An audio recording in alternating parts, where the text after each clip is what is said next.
Jeudi, on va voter des conventions de coopération internationale.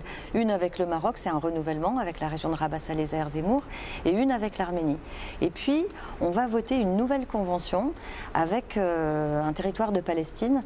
C'est un territoire qui s'appelle la vallée du Jourdain, qui est une zone en grande difficulté d'existence, puisque l'activité des habitants, elle tourne essentiellement autour de l'agriculture, et ils sont confrontés à de vraies difficultés par rapport à leur lien à la terre, par rapport à l'approvisionnement en eau et par rapport au transport et à l'écoulement de leurs marchandises, de leurs produits agricoles.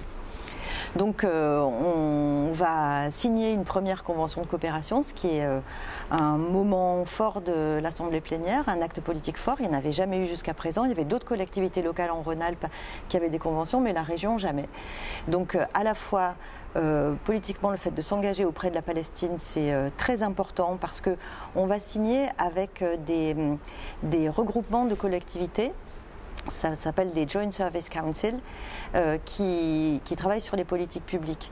Et donc on va travailler avec ces élus pour renforcer la place de la démocratie locale. Et en fait, le travail de terrain qu'on fait qui se fait avec ces élus locaux, il est une première étape vers le renforcement donc, de la démocratie locale et puis de la démocratie à plus haut niveau pour permettre à l'autorité palestinienne de se construire comme État. Parce qu'un État n'est un véritable État que quand il se donne les moyens d'assurer la qualité de vie des personnes qui vivent sur ce territoire.